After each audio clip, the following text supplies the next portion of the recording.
لیکن علماء نے لکھا کہ ماں باپ کی خدمت یہ وہ عمل ہے کہ کل آخرت میں تو اللہ تعالیٰ جو اجر و ثواب عطا کرے گا وہ تو آخرت ہے، فرمایا دنیا پہ بھی اللہ تعالیٰ اس شخص کو محروم نہیں رکھتا۔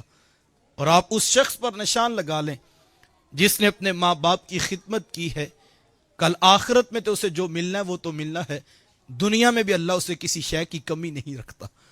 اور اس شخص پر بھی آپ نشان لگا لیں جس نے ماں باپ کو رسوا کیا اور ماں باپ کو ستایا ہے، آخرت میں تو جو اس کے ساتھ ہوگا وہ تو الگ ہے، لیکن دنیا پر بھی آپ اس کو رسوا ہوتا ہوا ضرور دیکھیں گے۔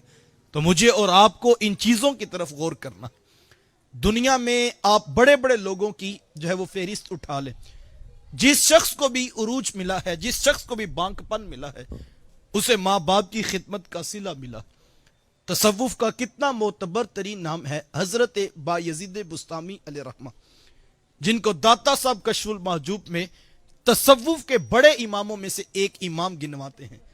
یار جن کو داتا صاحب بھی تصوف کا امام کہہ رہے ہیں وہ کتنے بڑے امام ہوں گے، اللہ اکبر۔ حضرت بایزید بسطامی علیہ رحمہ فرماتے ہیں ایک دن ماں کے پاس حاضر خدمت ہوئے اور آ کر عرض کیا کہ ماں تیرے بھی حقوق ہیں اور رب رحمان کے بھی حقوق ہیں، میں اکیلا دو ذاتوں کے حق پورے نہیں کر سکتا، تو مجھے اپنے حق معاف کر دینا تاکہ میں رب رحمان کو راضی کر لوں۔ تو وہ ماں بھی تو پھر بایزید بسطامی کی ماں تھی۔ آج تو بعض کا بیٹے دین کی طرف آنے لگے تو ماں باپ آڑ بن کے کھڑے ہو جاتے کہ بیٹا ابھی تو تیری عمر ہی نہیں ہوئی ہے۔ نوجوان چہرے پہ حضور کی سنت کا چراغا سجانا چاہے، سر پہ حضور کی سنت کا امامہ سجانا چاہے، تو بعض کا ماں باپ آڑ بن جاتے ہیں کہ بیٹا ابھی تو تیری عمر نہیں ہوئی، ابھی تو تیری شادی کے ہم نے خوشیاں پوری کرنی ہیں۔ تو اس طرح سے جو ہے وہ ماں باپ اس وقت آڑ بنتے ہیں۔ تو خیر وہ تو ماں بھی بایزید بسطامی کی ماں تھی، تو کہا ماں تیرے بھی حقوق ہیں اور رب رحمان کے بھی حقوق ہیں، میں اکیلا دو ذاتوں کے حق پورے نہیں کر سکتا، تو مجھے اپنے حق معاف کر دینا تاکہ میں رب رحمان کو راضی کر لوں۔ تو ماں نے کہا کہ بیٹا میں تمہیں اجازت دیتی ہوں، کل قیامت کے دن میں نہیں پوچھوں گی اور میں اللہ کی بارگاہ میں کوئی سوال نہیں اٹھاؤں گی کہ بایزید نے میری خدمت نہیں کی تھی۔ ماں سے اجازت لی، جنگلوں کا رخ کیا، حق ہو کی ضربیں، مجاہدے، عبادات، ریاضتیں، مسلسل محنت ہوتی رہی۔ 12 سال کا عرصہ اسی محنت شاقہ پہ گزر گیا۔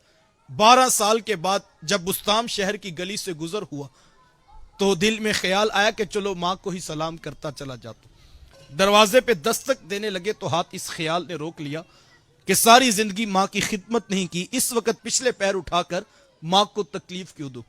دروازے کے ساتھ ٹیک لگا کر ماں کے اٹھنے کا انتظار کرنے لگے۔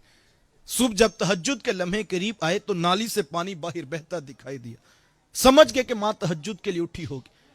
12 سال کے بعد جب بایزید بسطامی نے دروازے پہ یوں دستک دی تو اندر سے ٹوٹے لہجے سے آواز آئی، میرا پتر بایزید تو نہیں آیا؟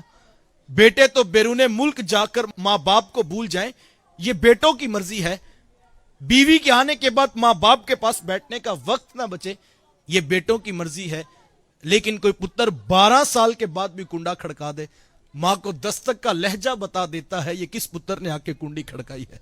رات 12 بجے گھنٹی پہ ہاتھ کون رکھتا ہے، 1 بجے دبے پاؤں چوروں کی طرح گھر میں کون داخل ہوتا ہے، سب سو چکے ہوتے ہیں۔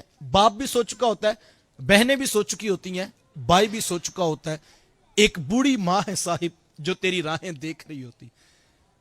نوجوان تو باہر خوش گپیاں لگا رہے ہوتے ہیں، انہیں تو نہیں پتا ہوتے پیچھے کس کا کلیجہ کتنا تڑپ رہا ہے، وہ تو دوستوں میں ہنسمکھ بنا ہوتا ہے، اور دوست کہتے ہیں کہ جب یہ محفل میں آتا ہے تو محفل کا سما باندھ دیتا ہے۔ یہ رس گولتا ہوا لہجہ جو ہے دوستوں میں جہاں بانٹ رہا ہوتا ہے، جیسے ہی گھر واپس پلٹتا ہے تو ماں دستک سے پہلے جو ہے وہ دروازہ کھول کر استقبال کرتی ہے، ماتھا چوم کے پوچھتی میرا لال کہاں رہ گیا تھا، میں اپنے بچے کے لیے کھانا لاتی ہوں۔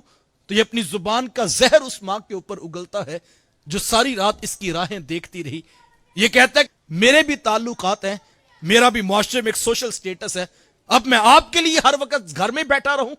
صاحب تیرے بڑے لنکس ہوں گے، تیرے بڑے تعلقات ہوں گے، ہاں تیرے بڑے سوشل سٹیٹس ہوں گے، لیکن یاد رکھنا یہ وہ لنک ہے جس کے قدموں کے ساتھ تیرے رسول نے تیری جنت جوڑی ہے، اور اگر یہ لنک ٹوٹ گیا تیرے ہاتھوں سے جنت کا راستہ چھوٹ گیا ہے۔